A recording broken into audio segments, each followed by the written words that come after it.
Welcome back, it's season 3, Beyond Business, come ride with me. Nick Freno in the house, sharing stories that inspire. From every walk of life, we're lighting that fire. Lessons learned, journeys shared, good vibes and laughs, we're fully prepared. Brought to you by Buick Real Estate. Let's dive deep, it's gonna be great.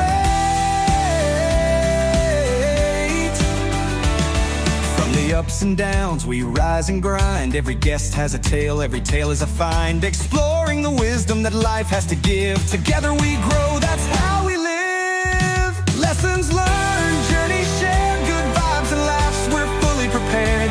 Brought to you by Buick Real Estate. Let's dive deep, it's gonna be great. So grab a seat, don't miss the ride. Beyond Business with Nick, let's take it in stride. Join the conversation, let's make it last. With stories and insights, we're having a blast. Beyond Business. Before we dive into today's episode, I want to take a moment to express my heartfelt gratitude to the incredible sponsors for Beyond Business. Buick Commercial Real Estate as our Season 3 sponsor. We really do appreciate you so much. Cole and Tim, you guys are the bomb. The team you got is the bomb. The team that Tim has built as a driving force behind Season 3 of Beyond Business. And if you're looking for expert guidance in commercial real estate throughout Central Illinois, Tim Buick and Cole Babcock are the professionals you can trust. Their dedication to helping clients navigate the commercial property landscape is truly unmatched. Whether you're looking to buy, sell, lease, or invest, Tim and Cole are committed to providing personalized service and guidance every step of the way. Their passion for helping clients navigate the complexities of commercial real estate set them apart in the industry. So if you're ready to take your business to the next level or find that commercial real estate space that fits you, whether it's upsizing, downsizing, relocating, whatever it is, hit Cole or Tim up. You can find them on all social media platforms at buickrealestate.com, or you can just give them a call at 217-450-8500, and trust me, you will be in great hands. I also want to give a shout out to the sponsors of the shows. We've had 2 faithful show sponsors for every episode of this season, Season 3. One of which is Clean Cut Painting and Handyman. If you're in the need for reliable painting or handyman service, they are your go-to team for quality work and exceptional service. Whether you need a whole home makeover or just knocking a few things off the list you have been putting off, call and get Clean Cut scheduled today. And keep the space you spend your time in looking its best. You can find them on all social media platforms by searching Clean Cut Painting and Handyman, or you can find them online at cleancutservice.com. And lastly, I would like to thank the ever faithful Oakwood Screen Printing. Whether you're looking for custom apparel or promotional products, they specialize in bringing your ideas to life with top-notch, high-quality custom apparel. Check them out online at oakwoodscreenprinting.com and use promo code BB217 at checkout for 15% off online or in store. Check it. Boom. Boom. They hooked me up, man. They make all custom apparel, anything you would want. So get on there, get your 15% off. They're competing with everyone from anywhere. So thank you again to Buick Commercial Real Estate, Clean Cut Painting, Handyman, and Oakwood Screen Printing for your support of Beyond Business. Now let's jump into today's conversation. Joining me in the studio today for, I believe it'll be episode 10 or 11. is a guest that reached out to me and hopes to come on the show to promote and discuss a book he wrote called Just Call Me Dad. And so I obliged. So I guess we'll get to know this gentleman together. Welcome to the studio and enjoy the interview with Mr. Jim Minton. Thank you, everyone, for joining us on Beyond Business today. As I've already introduced, we're going to get to know Jim a little bit together. Thank you for coming on here today. He brought along a copy of the book that I was just talking about, and we're going to get to hear a little bit about what inspired this. This looks like a photo you might have taken. That was in the Mount Zion gym. Okay, yeah. So you might know these people, huh? Yep, JJ and the two grandkids. All right. So let's do this. Did you grow up around here? Yep, went to MacArthur. Okay. Yeah.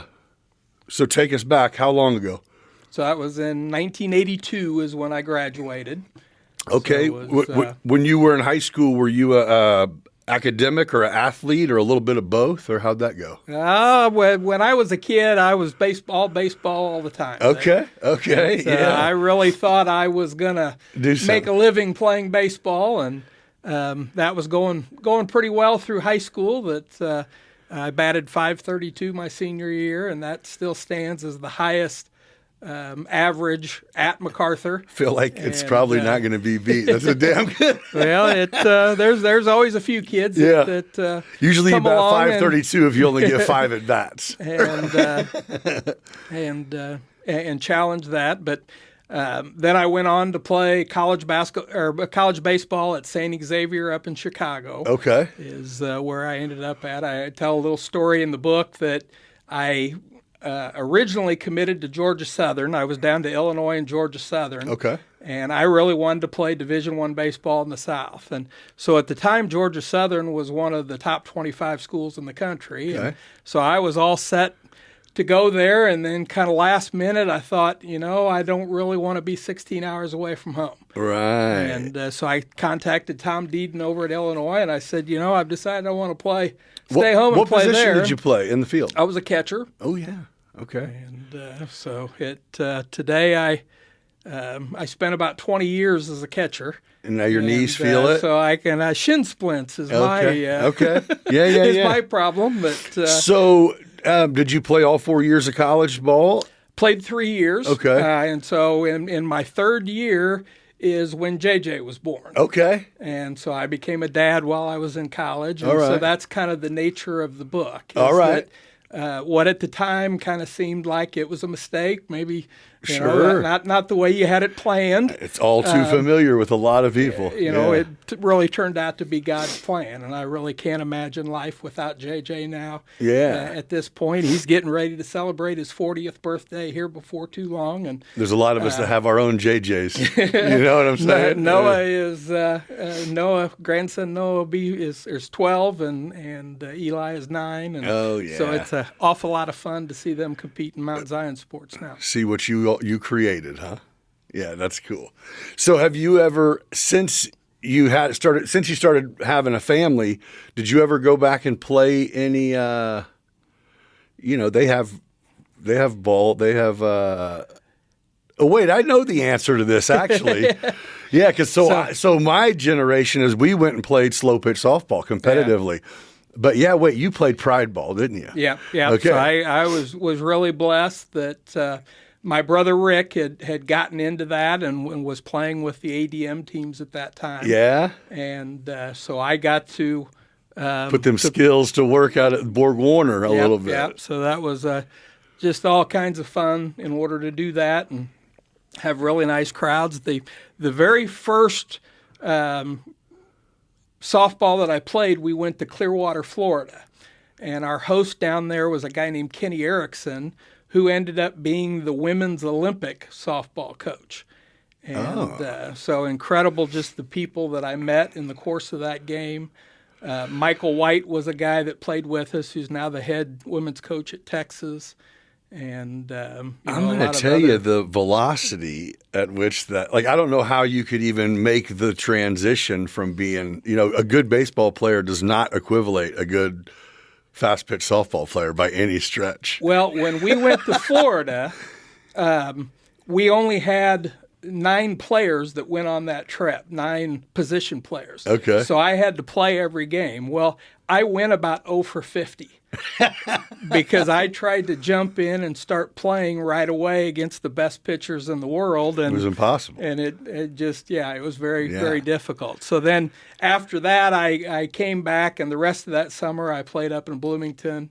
And then I played a couple years down in Taylorville, and then over the course of those 3 years, I kind of figured the game out. Yeah. And kind of figured out how to play, and then got to play 6 years. Oh, nice. In Decatur, and so we won national championships. In '93, we got second.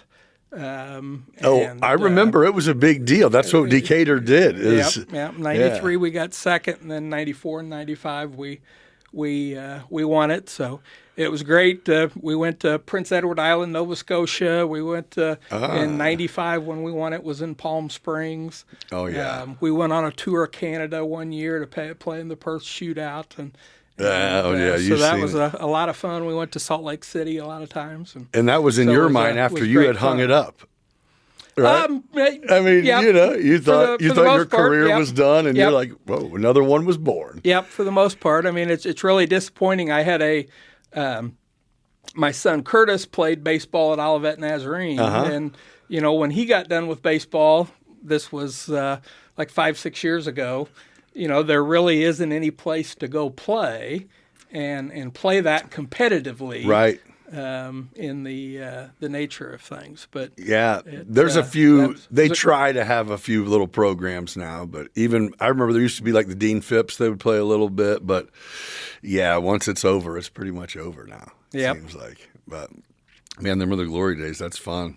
Yeah. But I don't know. Matter of fact, I think your son played a little bit of slow pitch softball, didn't he? He has. Yeah. Yeah. I was going to say, I don't know how we managed to do it, but we turned underhand softball into a very competitive game also. Yeah. But no, I think that's cool. To be a record holder here locally is, that's something to say, hey, boys, step your game up. Right? Yeah. Come for that 500. Yeah. Okay, so I asked you this already, but is this the first book that you have written? It is, and it will be the only book that I've... And so is it something that you had worked on throughout your life, or is it just all of a sudden you said, you know what, look at what I got, look at what's going on, And is it a story or is it a teaching book? Mostly teaching, but it does have the story kind of my life and the fact that I didn't think I did a very good job as a dad. Okay. When JJ was there, when JJ was 10 years old, I was 31. Right. And I was still playing fast pitch softball, and so it was really hard for me to take that competitiveness that I had and go to a 10-year-old game. Right.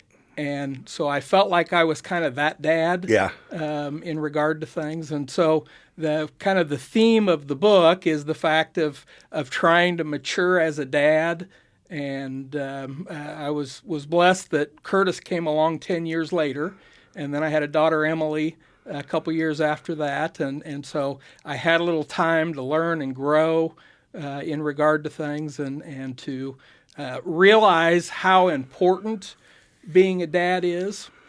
So how is I'm sure at this point you have, but how is the conversations that I'm sure you've had with JJ of going, man, I wasn't trying to sell you short, but I'm killing it with your brothers and sisters.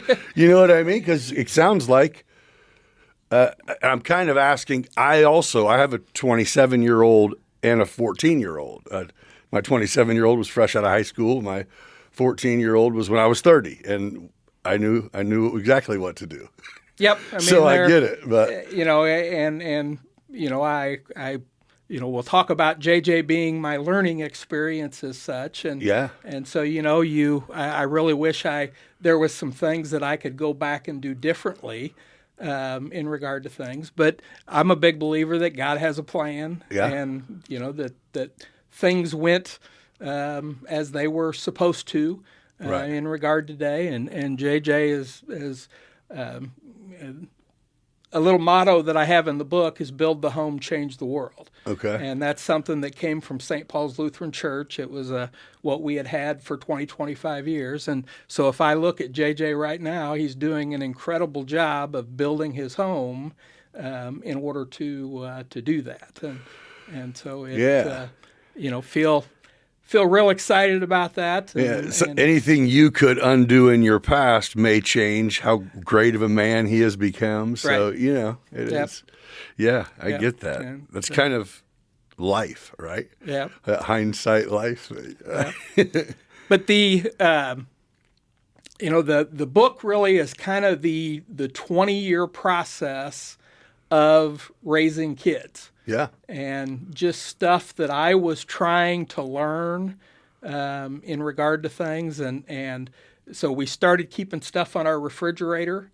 And so as we were trying to teach the kids and help them, I really wanted Curtis to be a Division I baseball player. Yeah. I kind of missed my chance in order to do that. And I wanted him kind of to do the things that that I didn't quite get accomplished, and so I was kind of driving that way, and it, there was some things that worked out, some things that should have been done a little differently. He ended up playing at Olivet Nazarene, which is an NAIA school. It was a perfect place for him, and Good school. He's now works for an architectural firm up in Michigan and doing really well for himself. But he had a really good college career at Olivet. Yeah.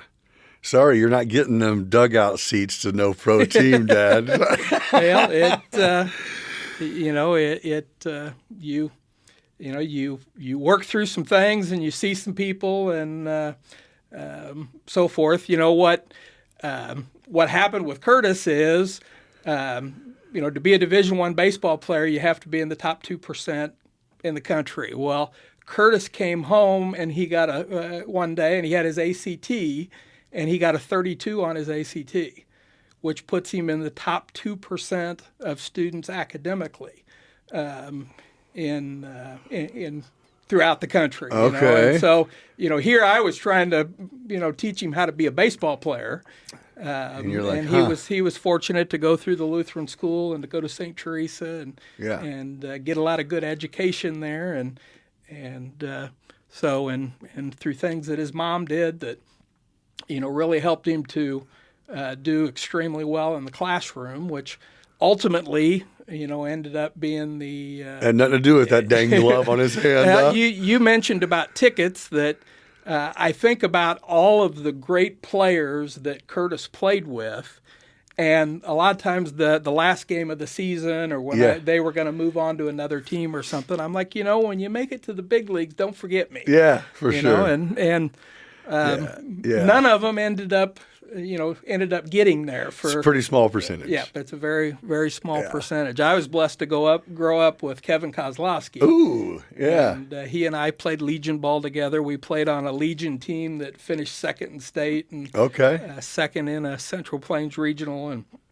And so when that was quite the thrill when Kevin made it to the big leagues and getting to go see him play. That was really close to home there, right? And hang out with him so that you had some of that experience in regard to things. It makes it feel possible then. Yeah. And you just, you want the best for your kids. Oh, yeah. In regard to things. And when we talk about this concept of beyond business that you have, most of the people that played for the Pride worked at ADM. Right. That was kind of the natural thing to do. Well, there was a guy named Jim Cairns that was on the board of the Pride. Well, he was retiring from Prudential at that time, so he had a pretty well-established agency, and he asked me to take over that agency. And so that's how I got into the financial services business was through that. But so as I kind of got thrown into the fire there, and I really didn't know a lot about business. I had been baseball. Right. I got a degree from Millikan in journalism. And what were you doing for a living at that point? I had worked at WSOY for a little while. Yeah. And had done that. I had worked for a cookie company and Okay. sold cookies to grocery stores. All right. Prior to that. So when I You just had gigs. tried to pay the bills That's as such. And but as I tried to, okay, how am I going to do this? Well, I bought some tapes from Anthony Robbins. If you're familiar at all with, with who he is. I'd say he's still doing pretty good for so himself. I start listening to those tapes and so forth. And there was a guy named Paul Zane Pilzer who talked a lot about economics. And if you know Joel Fletcher, that when Joel first came to town, there was a guy that I played baseball with at St. Xavier that came to town with him. And so Joel and I met there, and so we would talk a lot about this Paul Zane Pilzer and things of that nature. But shortly after that, there was an interview with John Wooden, the basketball coach from UCLA. Yeah. And so that's what really grabbed my attention and got me started on a lot of things. And so a lot of the book is a lot of John Wooden and a lot of his little acronyms that go along with things. And so I've tried to take those things and to make sure that my kids know and understand them. But they're also just things that I've tried to, base my life on in regard to things and things that really help me. How long have you been writing the book? So like I say, it was about a 20-year process. I finished the book. Did you know the whole time that you were putting something together, or finally one day you said, you know what, maybe I could shorten some people's headache a little bit here or there and help out? I always it's kind of funny. I always really wanted to be a coach. Yeah. And I coach the kids. Yeah. I've done, a variety of different coaching in a variety of different ways, but it's never been a profession for me. I've always. Matter of fact, Blake, right? Did you coach Blake? Yeah. In sixth Blake, grade. we got coaches in here. Blake's a coach now, full circle. Yep. Yeah. And great to great to see that. But yeah. I'm sure you get to see it a lot in the area. I mean, Mountain Zion's a good community, and anybody who sticks around sticks around. You know what I mean? If they're not moving to another small local community. You know what I mean? They're staying either close knit or getting the heck out of here. Yeah. So that's good to see. But no, carry on with you getting kind of thrown into your career. So just the the John Wooden end of things, that don't cheat, don't lie, don't steal, don't whine, don't complain, don't make excuses. And you can just catch yourself in life, making excuses, and you realize that's not going to help things. You got to figure out a way to work through things, that you're going to have ups and downs in life. I would talk about that, Curtis would make an excuse about something, and I'd say, oh, that's a good one. Yeah. And he'd know Dad's being Dad, that he's, that there's not such a good thing as a good one, as a good excuse. Right.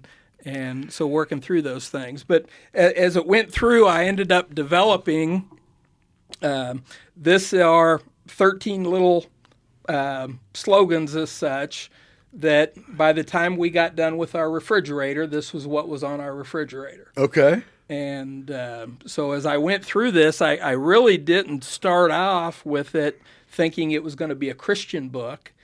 But it, just as I developed it and as I learned and as I went along, I started teaching stuff at my church in regard to things. Right. And so at the time that it ended up getting finished, that it really became a Christian character development. Yeah. You're like, end of things. Son of a gun, the whole time. I'm being a good guy too.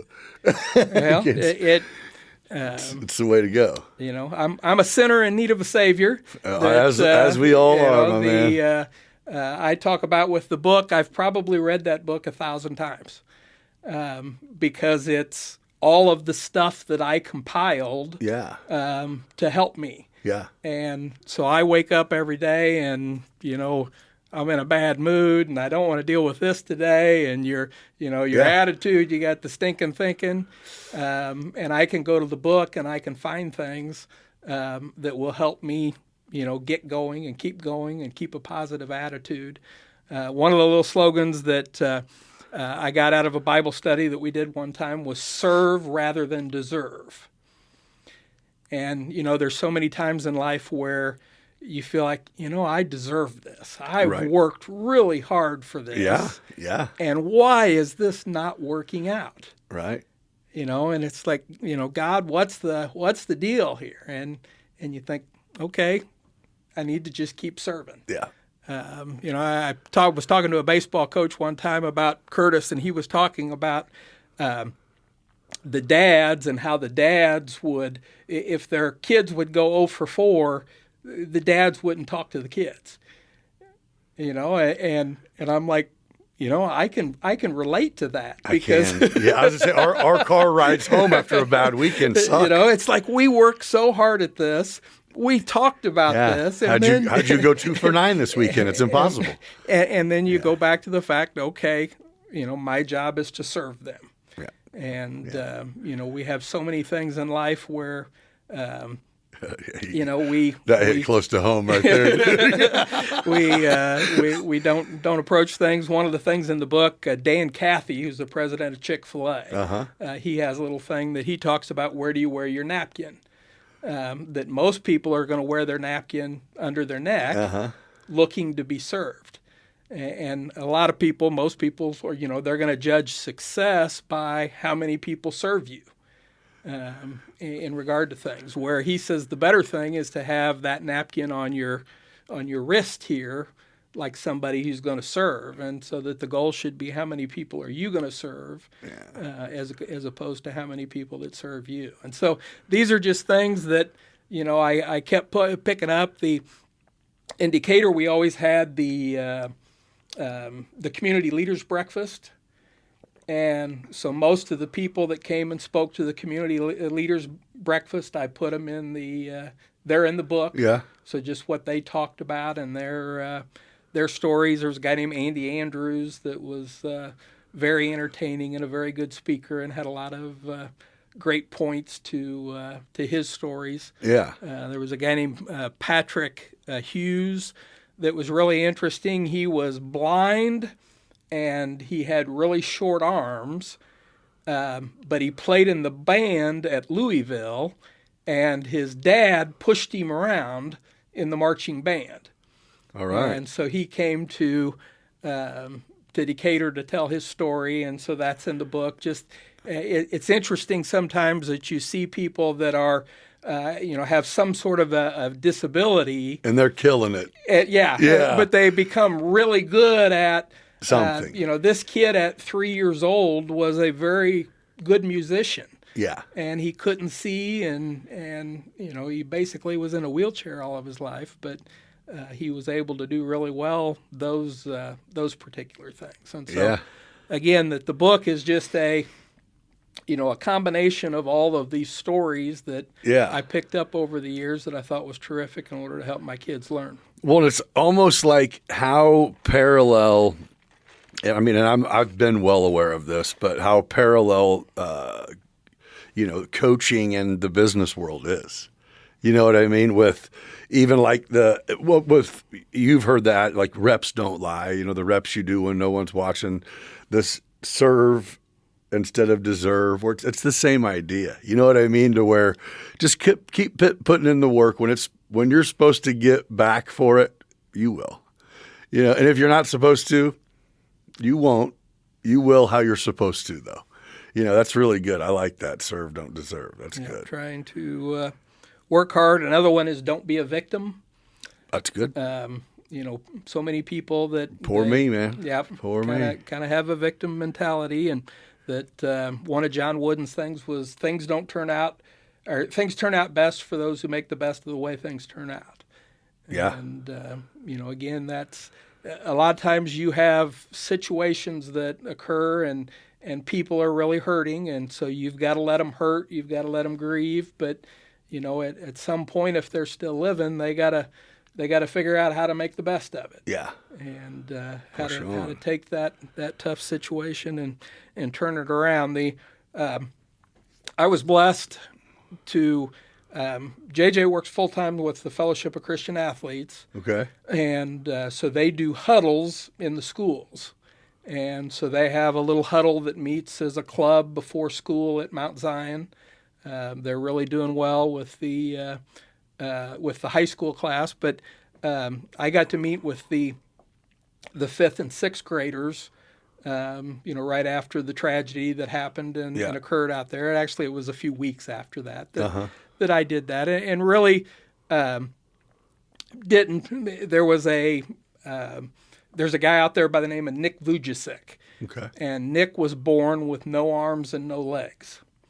And so he's become a public speaker that goes around to churches that, if you are somebody that has a disability, if you can overcome a disability like that, it really gives you a heads up towards being a motivational speaker. And again, this really wasn't towards the particular situation that the kids were in at that time, but just the idea that life's rough and things happen, lots of things are going to be thrown at you, and you gotta grieve for a while, and it's tough, but you gotta overcome things.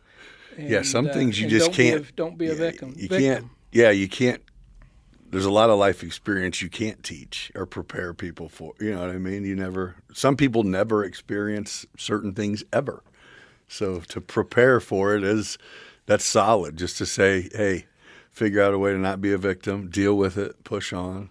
One of the things that I think that we have a little bit of a problem with parents today, if you could imagine your kid's going to be on the football team, so you go to the weight room and you lift weights for your son. Right. That doesn't help them. It doesn't help them at all. Right. This is right. But that's how a lot of people parent today.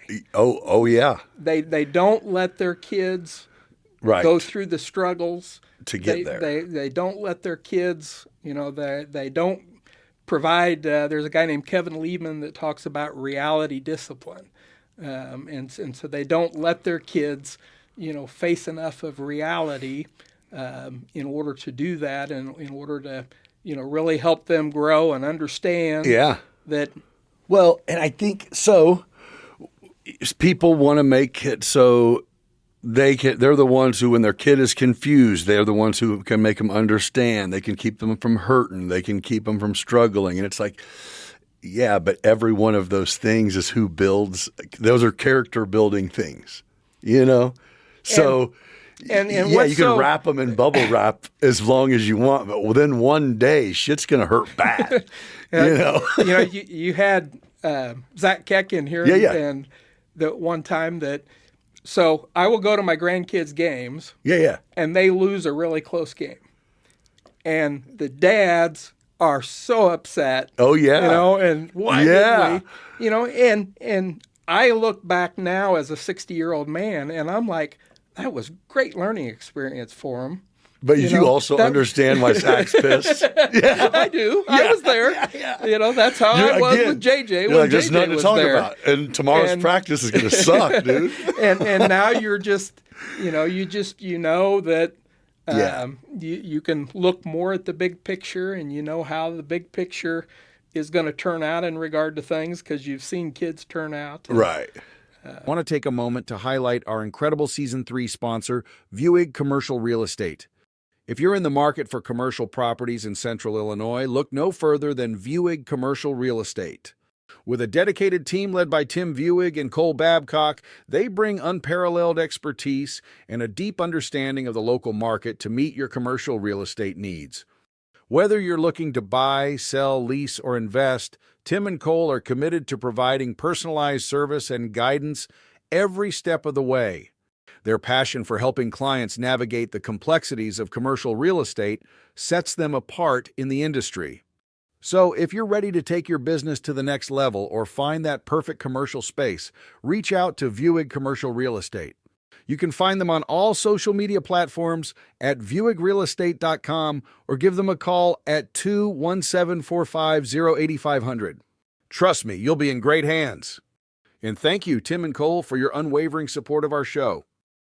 If you're looking to refresh your space or tackle that long-awaited project, Clean Cut Painting and Handyman is here to help. Clean Cut specializes in a wide range of services, from stunning interior and exterior painting and small construction projects to room remodels, deck staining, and flooring.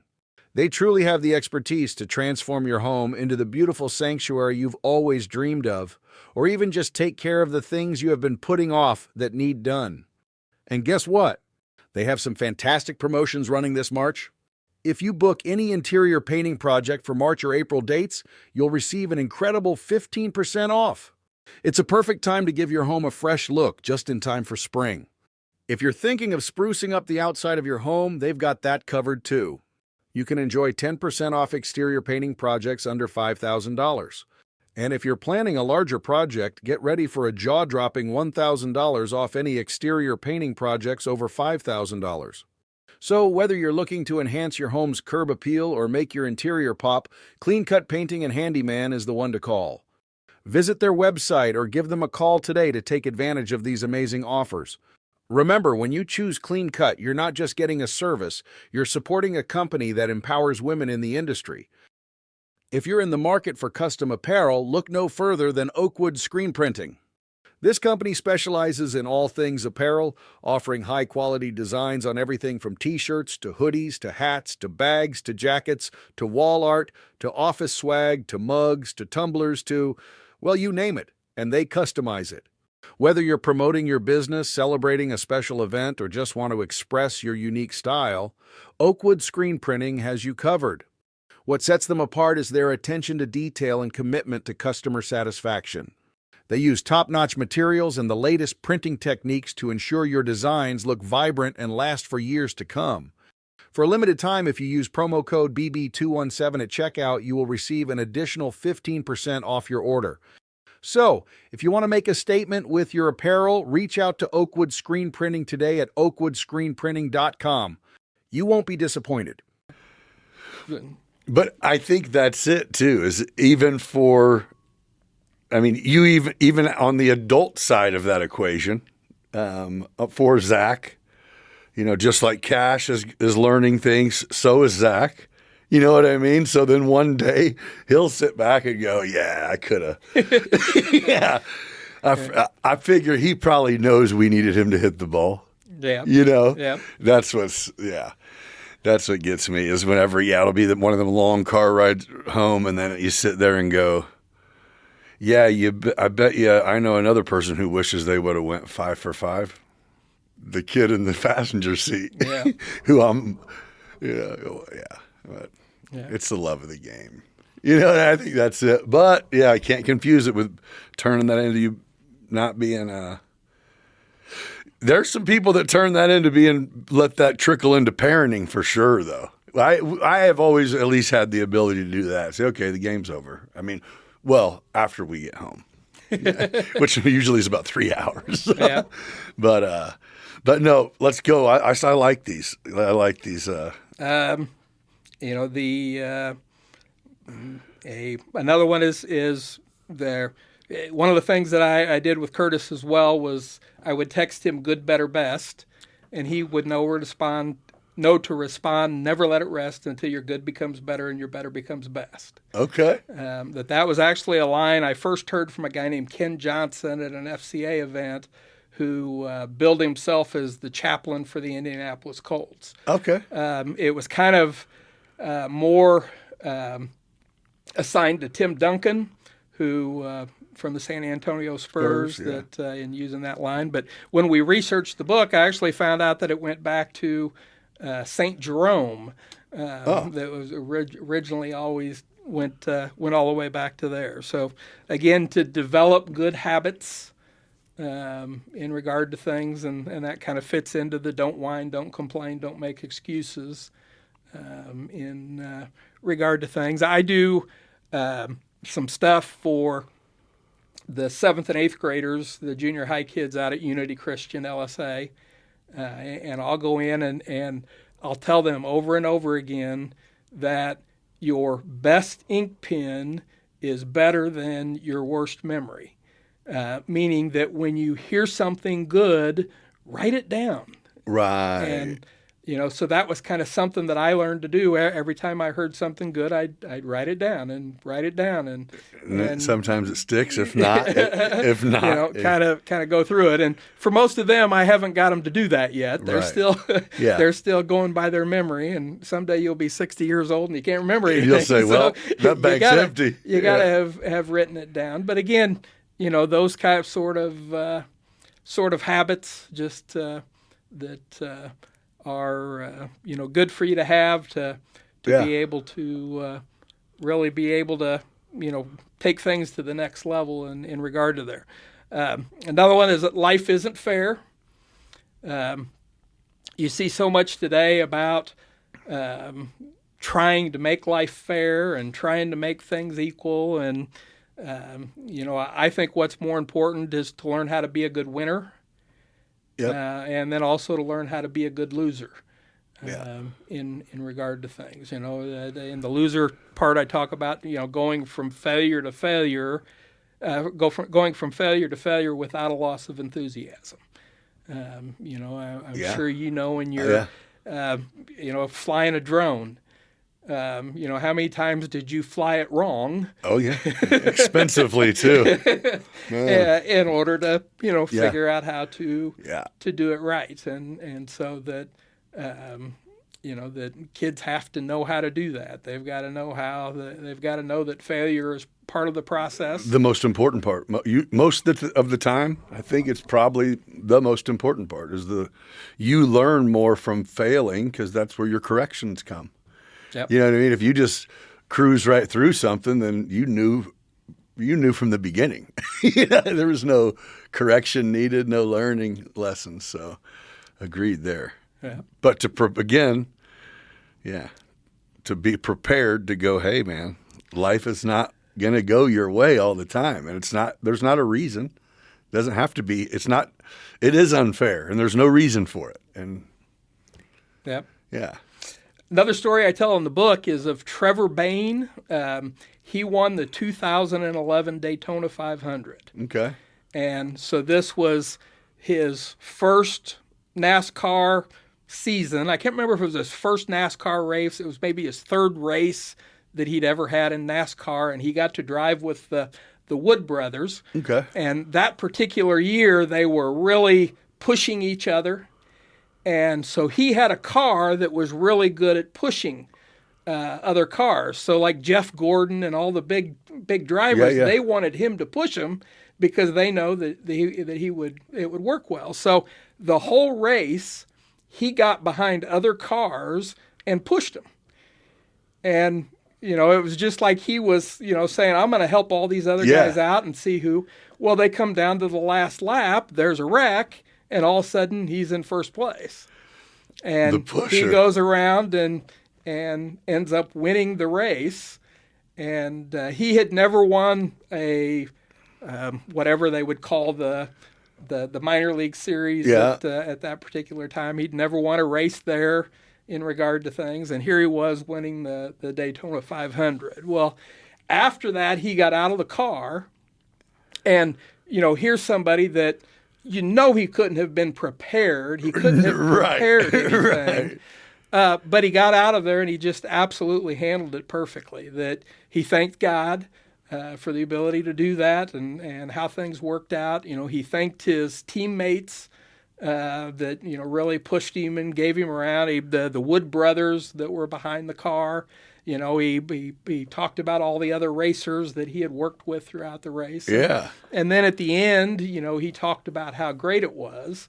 But he didn't do the look at me. Right. In he was just like, things. I just landed here, man. So here was a 21-year-old kid, and just was incredibly humble. Right. In regard to things. And so that's a story that, I'm a guy that I like a pat on the back. I like for people to think highly of me. And so that's a story that I can go back and watch. And it's like, okay, that's how we should be. The Super Bowl this year, after the Super Bowl, I took the interview to show to the 7th and 8th grade kids that you had the coach from the Eagles that, again, did a very nice job of walking through things. Jalen Hurts, that they interviewed afterwards, did a really nice job of doing that. And so, again, that ability to be a good winner as well, that when you win, people are happy for you. Yeah. It's, I guess when you pay attention to it, you know what I mean? If your focus is on it, there's it's just crazy how everything's drawn towards the negative so much that, you know what I mean? That it's almost as if when someone does something solid, it just kind of goes, yep, okay, next. Yeah, where's the bad stuff? Yeah. Where's the bad? It's as part of this process, when my kids got their phones, you kind of knew that they were going to find the bad stuff. Yep. That you didn't have to help them do that. Right. But I wanted to make sure and try to get good stuff in front of them. Yeah. And so I became a YouTube junkie very early on in life and got a YouTube subscription. And it was kind of scary, but also really nice that YouTube would know, they would find all of these other videos for me. Right. That once I got to watching certain videos. The early algorithm, it worked well. They would find other stuff for me. And I got to where, when I would come home at night, I wouldn't watch that much TV. I would watch these YouTube videos. And so they would find pastors with sermons. You had like Albert Pujols that would share his faith. There's a real good site called I Am Second that has a lot of famous people sharing their faith. Right. And so you could find those and the ones that, seem good for your kids, that you would forward those on to them. So let's touch a little bit more on what you did with the kids out there in Mount Zion after what happened. What is that? Is it an organization that you have that? So it's the Fellowship of Christian Athletes. Okay, and how does that? Is it like in Mount Zion School, or is it not school? Is it not a specific school? It's out at Meridian. I think it's Brian Chappell. It's a pastor in Blue Mound. Is doing a real nice, and Preston Potter works with him and does a real nice job with the Meridian kids. And so you're allowed to have various clubs that meet, before and after school. And so that's what the Fellowship of Christian Athletes does. It's a national organization.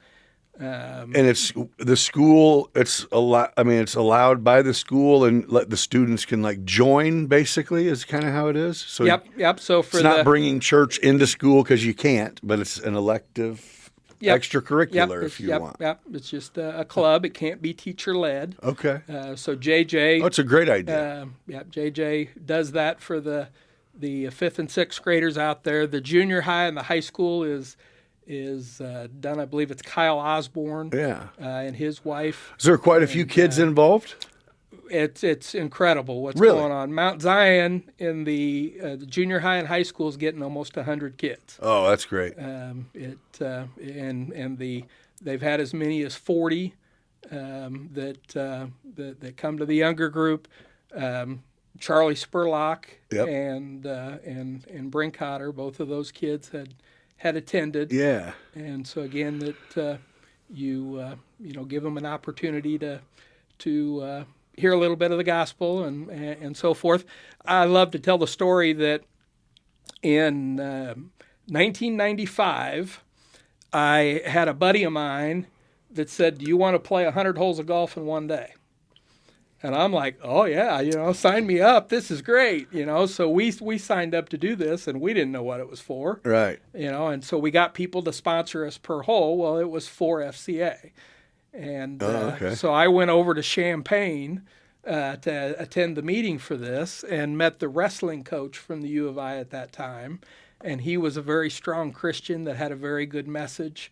And he really had a huge impact on my life at that time. But we ended up on 3 different occasions, we played 100 holes of golf in one day. Okay. In order to raise money for FCA. And so that's how I really got started and got involved. And it's kind of come full circle now that JJ works full-time and makes a living doing that. He's the Macon County rep. And Oh, nice. so they have a nice huddle going at Moreau Forsyth. And So he's getting everywhere they can get him. He's trying to make sure they're filling them. got a tremendous group of kids at Milliken.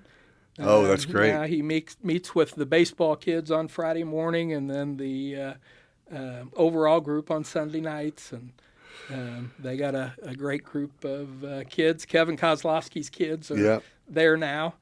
And so that's just really cool. neat for me to see them all grown up. Well, yeah, because we went through an era there that it was, if you didn't go to church was just a separate thing. You know what I mean? I have saw so my daughter who's 27 now, when she was a teenager, they started having and a lot of these churches have them now, these teen centers that are freaking amazing. You know what I mean? They really have huge groups. But I think having what you're talking about that your son's doing and what some of these churches are doing that wasn't there when I was a kid is if you make it so everyone has, you're not an outlier if you're the guy who goes to the church group. You know what I mean? To where it's almost not cool. Now everybody is exposed to being able to be a good person. Yep, you as opposed to where it used to be, get your good clothes out. It's Easter and to where now it's everywhere. It's cool. It's amazing. Back in the day when JJ was going to Mount Zion and he was living with his mom out in Mount Zion and so that was always kind of a little bit of a struggle. Sure. In regard to that. Well, they had FCA then. Oh, okay. And Brad Stewart would kind of lead it. And Brad was somebody I knew that I had grown up with, but he was the basketball coach out there then. And there was a kid named Mark McCullum that was the star of the basketball team, and he was involved with it. And okay. So it was really neat for JJ, to kind of be a part of that. Yeah. Well, full circle, JJ decides to go to work for FCA, and Brad Stewart was killed in a car accident.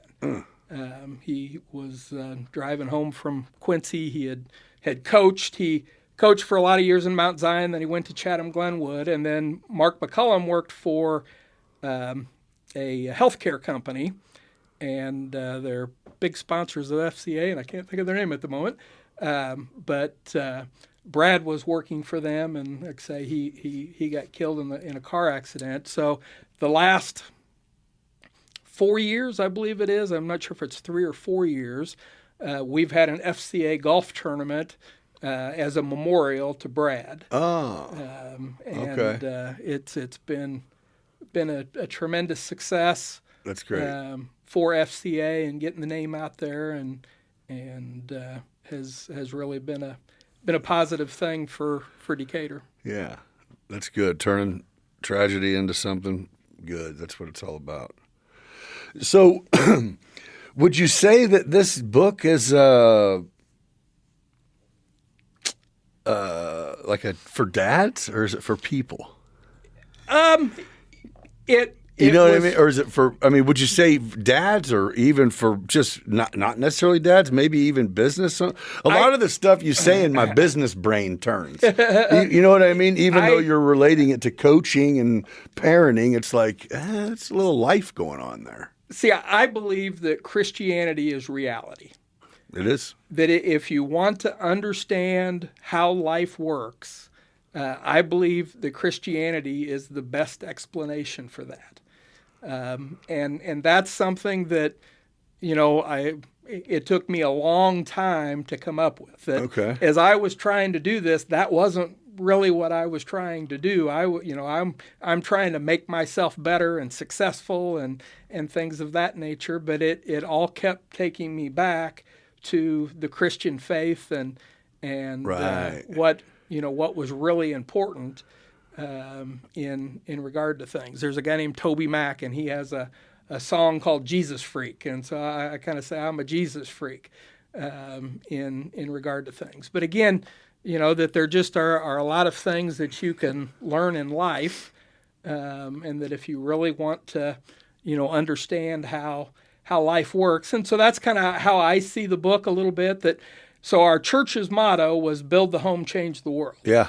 And so that's really what I wanted to call the book. But we had a fairly new pastor that was coming in at that time when the book was getting ready to be finished up. And he's like, that's kind of the church's thing. Right. And so we were driving out. My brother was getting inducted into the USA Softball Hall of Fame out in North Carolina. Okay. And so we were driving out there, and I'm kind of thinking, what do I need to call this? And then that's when it just kind of hit me, the process of just call me Dad. Right. That I've had a lot of success in sports. I've won a lot of things. I love my job. I love what I do from that perspective. But kind of the thing that really stands out to me is to be a dad. Yeah. And what it means to be a dad. And if you look at our world today, if you look at the inner city kids, what's one of the problems? It's one of the missing links, right? Yeah, they don't have that male influence to them. And so, the thing that I try to, the kind of the theme that I try to, push people is no matter where you're at in life, no matter what, your successes are or your failures, that it's just incredibly important to be the dad, and to win the generational relay race. We need our kids to turn out as good as we do or better. You'll see a lot of people today that are passing on having kids. Yeah. I kind of joke, what's the next generation going to look like if we don't have any kids? Right. It's not, and what's going to happen if we don't have good kids? Right. That we need them to be able to step up and be the leaders and go beyond business in the nature of things. And you can get yourself in a whole lot of hot water if you start talking, in regard to, and it's great that with what women are accomplishing these days and being CEOs and how much they're getting involved in business, but you still hope that that they don't lose that emphasis on being a mom. Oh yeah, and that's the most important. It's huge. We can't do it. Yep. We can't do it. You know what I mean? There's nothing. Yep. Yeah, some things that you were blessed with. Yep. That's like the most important thing. I mean. I wrote a book on being a dad. I always say that I really should have wrote a book on my wife because I believe she's the world's best mother. Right. She worked for Baby Talk for 20 years and has always been real involved in the nursery at our church, and she just is seems to have it figured out. Huh? Just is very good with kids and helping them grow. I believe a huge thing if you've got young kids is reading to them. Yeah. We have an awful lot of screen time these days that to open up a book and be able to read to them, that really helps them, and have them be able to read back to you, that's one of the really simple little basic things that will really help you down the road. And in my business, a lot of times that I don't mind if people call me a salesman, because I think that's a very important thing that you've got to be able to do. Right. That you've got to be able to You mean communicate. I can talk to people? Yeah. You had that came up, and I saw one of the podcasts that Kirby, with Jason Kirby, that came up with him. Where we were talking about, God forbid you can actually talk to someone. It's a dying thing, man. It is. And, I haven't done a very good job of it here because this is kind of a strange format and such, but, I think one of the most important things is to be a good listener. God gave you 2 ears and 1 mouth. No. You're so here to talk. My job here is to be the talker. You are. Your job is here. If we were at lunch together, a lot of times when I go to lunch, you try to see who gets done eating first. Right. Because that's the one that was the listener. that listened, Yeah, that yeah. did the best job of listening in regard to things. And so but you've got to be able to, present. Yeah. Even if you're flying a drone, you've got to go out there and be able to sell to people. Yeah, that's only this much of it. Yeah, yeah. Be able to communicate with people and be able to, to listen to people and be able to meet their needs. Such a valid point. So you can go and get licensed and you can get a solid education and become a professional in several different industries. But unless you're going to go to work for a corporation that's just going to put you to work and cut you a check, you have to be able to interact with people. You know what I mean? And a lot of times, I take it back. A lot of times you can get away with a whole lot electronically. But man, I spend a lot of time on the phone. You know what I mean? Act with people who want to have a conversation or a Zoom or because it's nice to feel like you're talking to someone. Or the people who are cutting checks like to feel like they're talking to people, dealing with people. Yeah. And yeah, I agree with what you said, though. It is to have you read to your kids read back to them, make them comfortable in situations that, like whenever I got to the point where you're standing up in front of a class and reading a paper or something like that, I was a nervous wreck. But then it made it so by the time you got out of high school, I'd already done it so many times that who cares? And it's like, why? When will you ever have to do this? And it's like, all the time.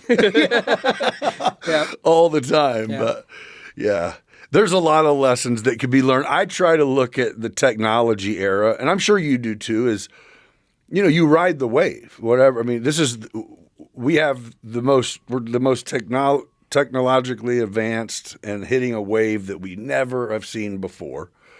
There's so many benefits of it. But what comes with that is the ability for it to be really bad. What are you going to do with it?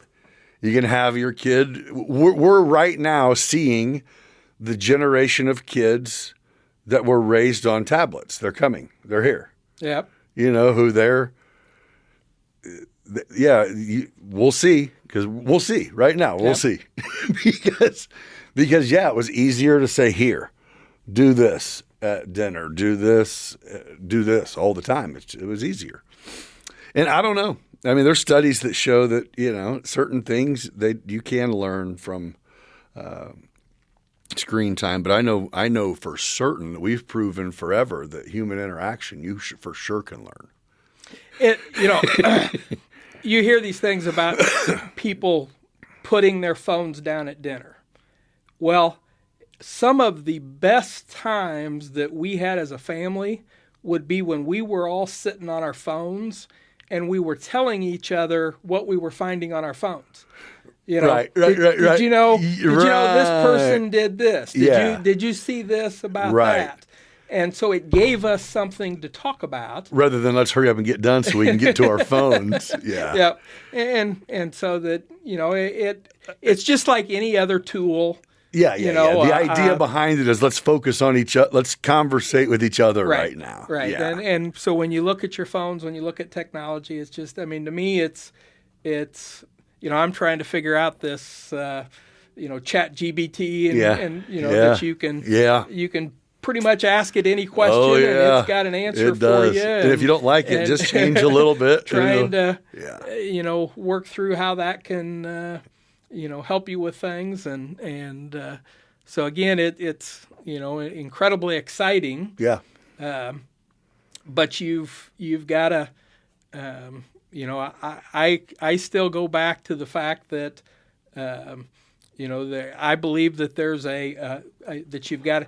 One of the things that I had developed out of this was that in your worldview, it's said you don't want to talk religion and politics, but I think if you're after the truth, that you sometimes got to get into those things. But, right. What I found as a way to do that was to talk about worldview. What are the glasses that you're going to use in order to view the world? And everybody's got one. So what I've tried to develop in the book and talk about in the book is to have a word view where you're looking at the world from a biblical perspective, and always trying to figure out, where God's at in the process of things. Okay. And so when you look at our phones and, Yeah. YouTube really helped my Christian faith because of the videos that they were, to get me. My daughter Emily, who I haven't talked about a whole lot, she's an art teacher. And so somehow she became really good at art. Her mom and I, that's really not our thing, but that was her thing. And she's an art teacher now. And so I can always, if I find anything art-wise, I'm always sending that to her, and that can, start a little conversation for us. Sure. And so again, that, those things can be such a great tool for us and to really help us. The fact that, with Curtis and JJ and I are really developing this now, that we'll just text at the beginning of the day. Yeah. What are you doing? Yeah. Just stay in touch. Nothing. Yeah. Yeah. But just a way to stay in tune. But there, if there is something, that needs to happen, that can happen with Curtis. He went through high school and then he went to Olivet. Well, when he went to Olivet, it was really hard on his mom because he and his mom would talk every night. Well, with Curtis and I, we text back and forth all the time. So when he went to school, it was just like we can still text. It was still the same thing. You could just keep texting, and now he's up in Michigan and working up there, and so it's still kind of the same thing. That we can text back and forth about everything things is that are going on, and you can really keep the relationship going. Right. Well, and I've said it on a few of the podcasts with different people. There's really a lot.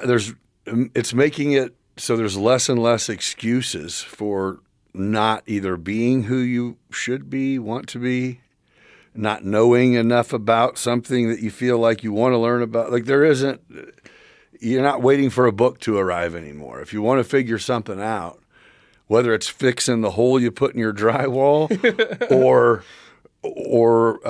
a spiritual journey or a self-help journey or a whatever, there's very accessible, that the crazy internet that has all this evil stuff on it also has the most amazing, you know what I mean? Truly is the window to the world as far as accessibility to everything. Yep. The good is so much better. Oh, yeah. But the bad's kind of a lot. I think it's whatever you got to stay away from that. Yeah.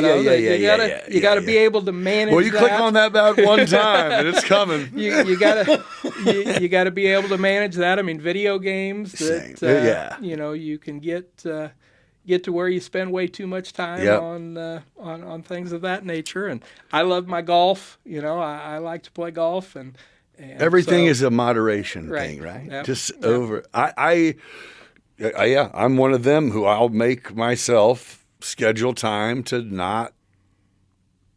I won't reply to I won't answer my phone. I won't nothing for a certain amount of time.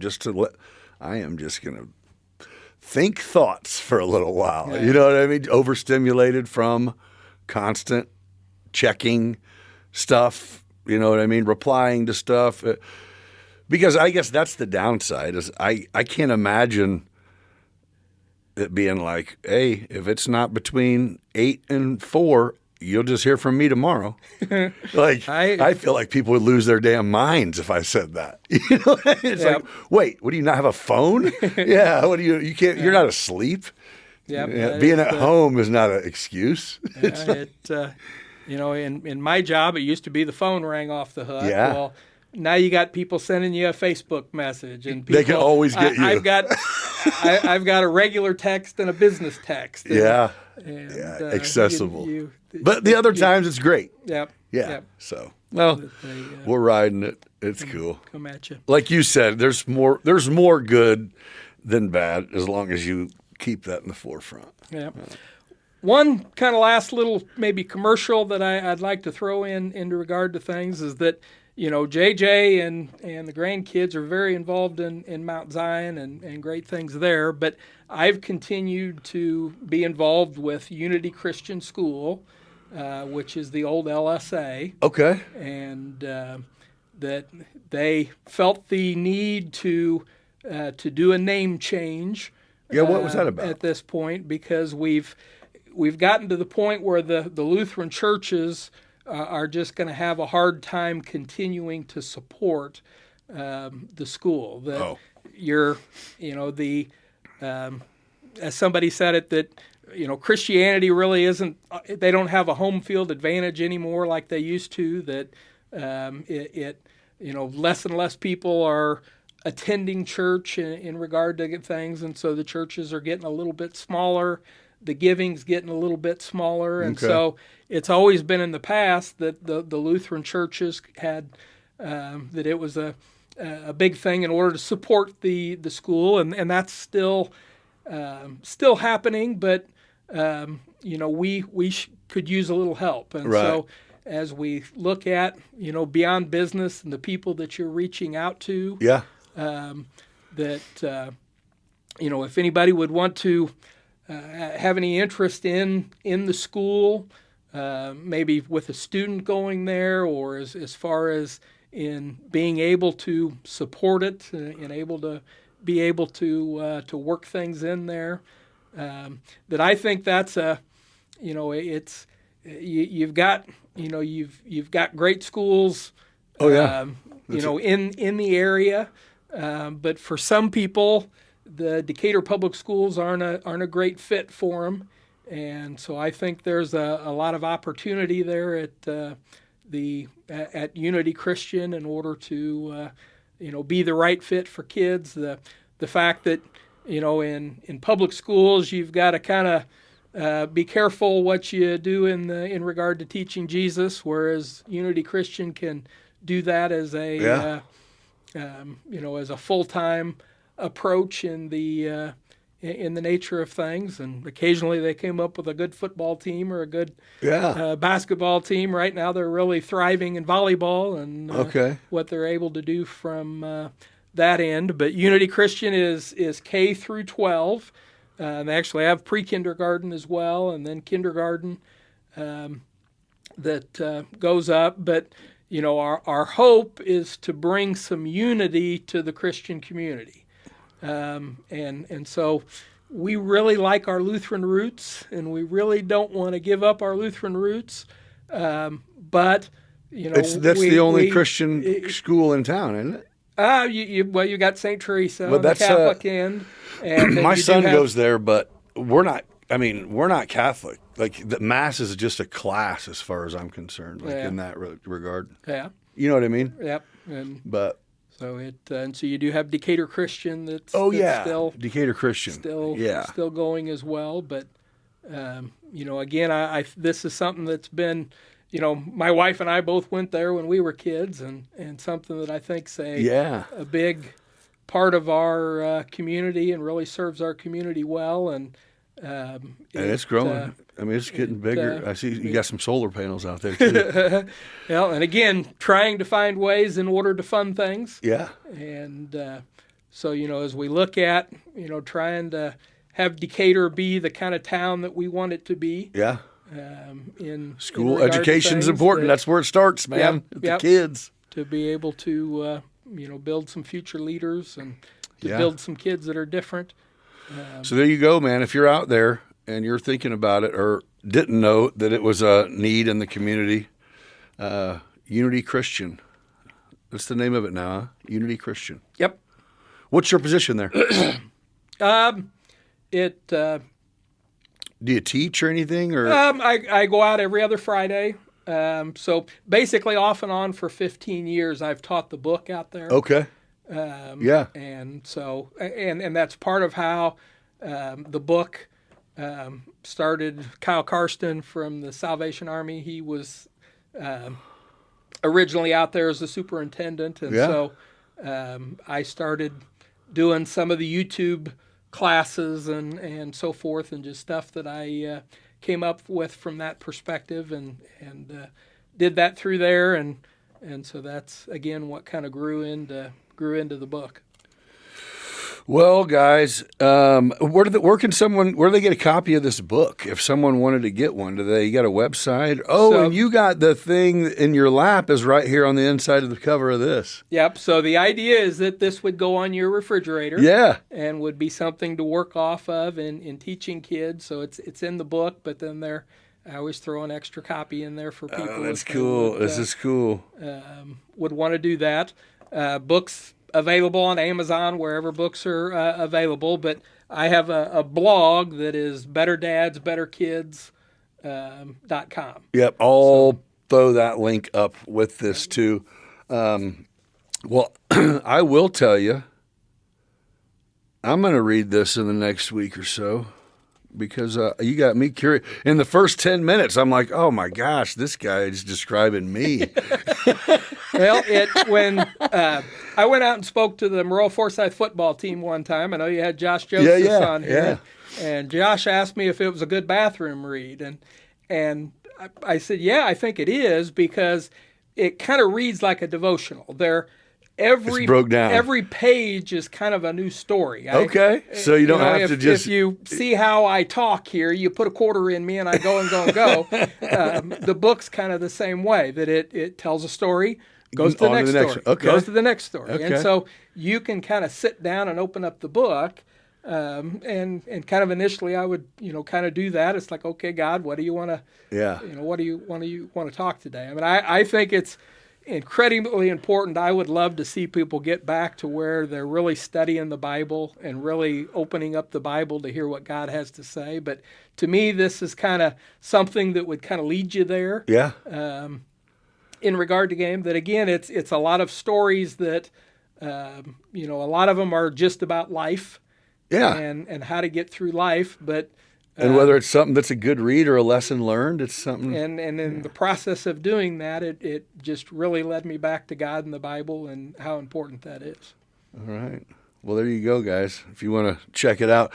Hey, and if you're out there, and I don't know if everyone is aware or not, but man, if you're out there going to church, or even if you're not, get your kids involved. It sounds like a lot of these schools have the program like that your son's involved. Fellowship of Christian Athletes. Yeah. Maybe look into that for them. MaconCountyFCA.org. Bam. Is the website Look at for that. MaconCountyFCA.org. Yeah. See about getting your kids involved. Kids are involved in less and less extracurriculars, it seems like. And what a great, again, it's a no-brainer. Even if it's something you're not so much into, let your kids get a jump start. On doing right. Thanks for coming in, man. I really appreciate you coming in, and you guys check this book out for this guy. I had always heard about Woody. Yeah, Woody's a great dude, man. And I never really knew Woody. Yeah. And it's kind of the same situation with you. You Yeah. know, we know all the same people. But, and so. And I've stuck around and saw Woody's journey. So even when he got to come in here, I'm sitting there going, whoa, dude, you soaked it up, bro. You got smarter. So then and one night I'm sitting down to look at YouTube and see what it's got for me, and it had you and Woody. Up. So let's go. And so I you followed that, and then you had Blake on there. Yeah. Was one not long after that, and then you had Zach on there. Yeah, said let's go. A lot of good folks. Are you familiar at all with Shem Sanders? I'm not. He would be somebody to reach out. That's a great story. He has Shemila's Outreach. Oh, I know. I'm familiar with that, but I don't. Okay. His daughter was. I believe I see it on a vehicle or something. Yep. Okay. There's a lot of them out there, and Shem's just working really hard with our inner city kids. Okay. I might have to get a little bit of information on that. He's a great story for Beyond Business. Okay. Indicator. Well, hey, man, I really appreciate you coming in and chatting. And yeah, if you guys are interested, get the book on Amazon. I'll plug everything underneath this. You'll see where you can check out his blog. You can. I'll put a link to the book on Amazon. I'll also put a link to where you can see if how come you can't get your kids involved in and the programs that they have going on here. Be kind to each other, and we will catch you on the next one. Thank you.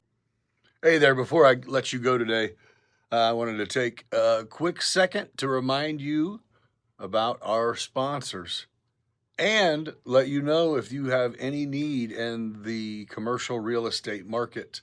Please don't hesitate on reaching out to Viewig Commercial Real Estate. You can find them at viewigcommercialrealestate.com or 217-450-8500. Hit up Cole Babcock on all social media platforms, and he is there to help guide you through your buying, selling, investing, leasing, upgrading, downgrading, downsizing, relocating, whatever you need in the commercial real estate space. He would be the man to do it. Hit him up, viewigrealestate.com. Also, Oakwood Screen Printing. For all your apparel needs, contact Oakwood Screen Printing at oakwoodscreenprinting.com. They specialize in everything that you wear, all garments, hats, jackets, sweaters, hoodies, pants, bags, tumblers, office swag, house swag. Support your school, support your team, support your company. Just represent your own unique style by hooking up with Michelle and her crew over there at oakwoodscreenprinting.com. And if you use promo code BB217, you'll get an additional 15% off at checkout. So don't forget to hit them up and get your apparel game in order. Last but not least, Clean Cut Painting and Handyman. If you have any need for small construction projects, room remodels, painting, interior or exterior, hit up Clean Cut Painting and Handyman. They are your go-to. They are reliable. They are efficient. They are proficient. It's good quality work. Good group of people, solid company. Get them on your schedule to get your space upgraded. Thank you all. We'll catch you on the next one. We're fully prepared, brought to you by Viewig Real Estate. Let's dive deep, it's gonna be great. So grab a seat, don't miss the ride. Beyond Business with Nick, let's take it in stride. Join the conversation, let's make